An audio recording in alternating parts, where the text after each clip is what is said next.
வெற்றியின் அடித்தளமே நம்பிக்கைதான். தன்னம்பிக்கையூட்டும் ஒரு ராஜதந்திர கதையை இன்று உங்களுக்கு சொல்லப் போகிறேன். ஆம், தமிழ்நாட்டின் தலைசிறந்த மாமன்னன் ராஜராஜ சோழனுடைய ஒரு தன்னம்பிக்கையூட்டும் கதை.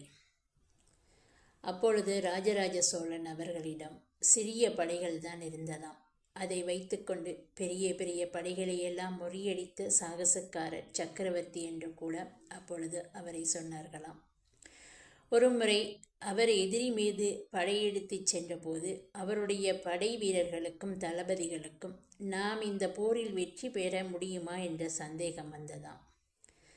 தளபதி படையினர் சந்தேகத்தை சக்கரவர்த்தியிடம் பவ்யமாக தெரிவித்தாராம். சரி, அதை நாம் முடிவு செய்ய வேண்டாம். சிவன் கோயிலுக்கு சென்று விட்டு வந்த பிறகு பூவா தலையா போட்டு பார்ப்போம்.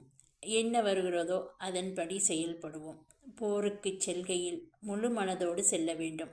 ஊசலாட்டம் கூடாது என்று கூறினாராம். தளபதியும் அவருடைய கருத்தை மற்றவர்களுக்கு தெரிவித்தார். அருகிலுள்ள சிவன் கோயிலுக்கு சென்றார். எல்லோரும் ஆவலுடன் வெளியில் காத்திருந்தார்களாம். நீண்ட நேரத்துக்கு பிறகு மன்னர் வெளியில் வந்தார். தளபதியையும் துணை தளபதிகளையும் அழைத்து அவர்கள் முன்னிலையில் ஒரு தங்க காசை எடுத்தாராம். இப்பொழுது பூவா தலையா போட்டு பார்க்கலாம். பூ வந்தால் தோற்று விடுவோம் என்பதால் போரை தவிர்ப்போம். தலை விழுந்தால் வெற்றி பெறுவோம். அதனால் போருக்கு செல்வோம். விதி இப்போது நம் கையில்தான் இருக்கிறது என்று கூறி தங்க காசை சுண்டிவிட்டாராம்.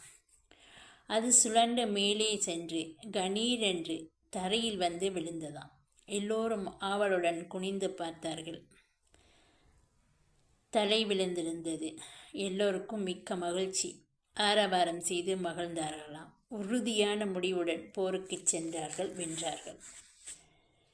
வெற்றி விழா கொண்டாட்டத்தின் போது விதியை யாரால் வெல்ல முடியும் அண்ணா என்று தளபதி கூறினாராம். அதற்கு மௌனமாக அந்த தங்க காசை எடுத்து தளபதியிடம் ரகசியமாக கொடுத்தாராம் மன்னர். தளபதி அதை வாங்கி பார்த்தார். அந்த நாணயத்தின் இரண்டு பக்கங்களிலும் தலைதான் இருந்ததாம். இதிலிருந்து என்ன தெரிகிறது?